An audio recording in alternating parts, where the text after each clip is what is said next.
Hello, everyone. The topic we have today is a very advanced topic, but I'm going to make it accessible to all of you out there, regardless of your level. This is an idiomatic expression, and the way that it works is you take a descriptive verb. So that's any verb that is for describing something. So it's not going to be an action. It's not going to be like 먹다, to eat, or 하다, to do. This would be something like 이다, to be, or 춥다, to be cold. So you take one of those verbs, you get the stem, which is just removing the 다 at the end, you attach 기. Then you attach 짝이 없다, and you conjugate 없다. So what is this form? 짝 is a pair, as in like you have one of them and now you have the other one, a match for something. So literally, 짝이 없다 means there is no match. So there is no match for how a descriptive verb is the literal meaning you get. You can think of there is no match for as meaning it's incomparably. So something is incomparably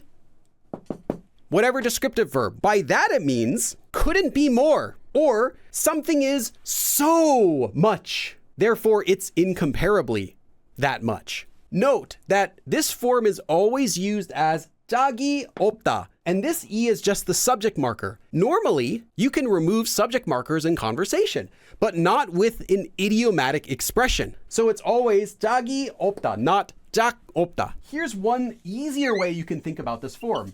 너무 something. That's really what this form is used for. It's used for just saying something is so. So this form is used to emphasize something that is so much or extremely. So it's used for emphasis. You're not just saying it is very weird. You're not just saying it is very, but you're emphasizing it. You're saying it is so much that it has no match. It is incomparably that. And there's one more thing you also have to know about this form.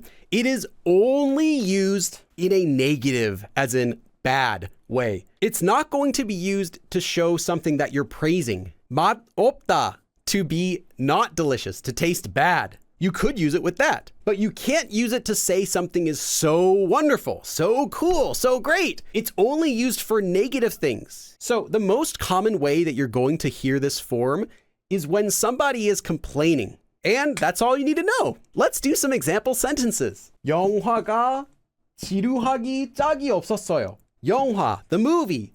지루하다, boring. 지루하기 짝이 없었어요. So there was not a pair for how boring the movie was, is what you're saying. Literally, it is incomparably. So the movie couldn't have been more boring.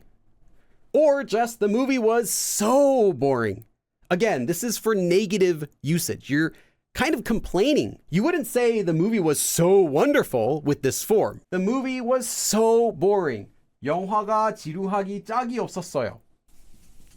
정말 억울하기 짝이 없어요. So literally, there is no match for how unfair it really is. But it's just saying it's so unfair. It couldn't be more unfair. 정말 억울하기, which is 억울하다 is to be unfair. 짝이 없어요. Or 짝이 없습니다. Doesn't always have to be the 요 form. 그건, so 그것은, that thing is 무책임. 무책임하다 literally means no responsibility. 무책임하다 is irresponsible. 짝이 없는 행동 means an act or an action, but it can also be used to mean a behavior. So that kind of behavior is so irresponsible. So that is such irresponsible behavior. 그건 무책임하기 짝이 없는 행동. So behavior that has no match for how irresponsible it is.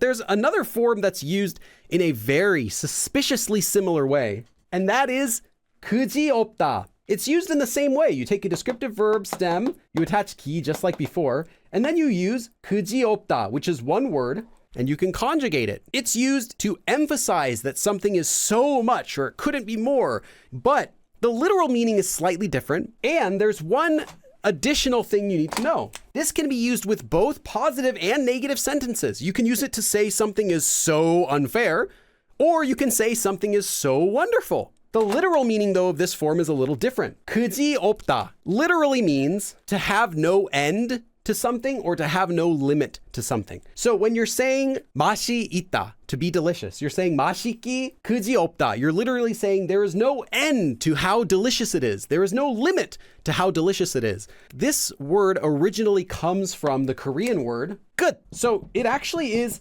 끝이 없다, kind of. It doesn't actually come from 끝, but 끝 comes from the same word that this came from. So this was an older Korean word that means end, combined with the subject marker 이. Literally, there is no end. So let's do an example sentence. 답답하기 그지없습니다. So there is no end to how frustrated I am, literally, but you don't really have to think about it like that. You can just think about it as I'm extremely frustrated. 답답하기 그지없습니다. So I'm so frustrated. 오랜만이라 반갑기 그지없었어요. 오랜만. Like 오랜만입니다. 오랜만이에요. So it has been a long time. So 이라 here is 이라서. So because it has been a long time. 반갑다 is to be happy to see someone. 반갑기 그지없었어요. So there was no end to how glad I was to see them after not having seen them for a long time, since it had been so long. 오랜만이라 반갑기 그지없었어요.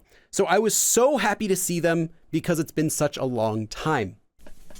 This is our third and final form for today. You take a descriptive verb stem just like before and you attach 기. Then you attach 이를, 대, optionally the subject marker 가, and then 없다, and then you conjugate it. So what is this form? You can think of this as pretty much the same as 그지없다. However, the literal meaning of this is different. This form comes from the verb 이르다. 이르다 means to say or to tell. 대. This means a place or a room. And then 가 is just the subject marker. 없다.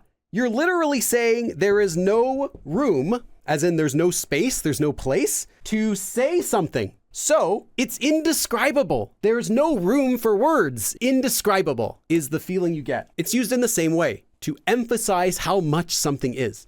Let's do one sentence for this. 황당하기 이를 데가 없네요. 황당하다. To feel frustrated. It's indescribable how frustrated I feel, literally. There's no place for words for how frustrated I am. But more naturally, just I feel so frustrated. 황당하기 이를 데가 없네요. That's it. So that's our lesson for today. Thanks for coming, and I will see you again next time. 그럼 다음에 또 봐.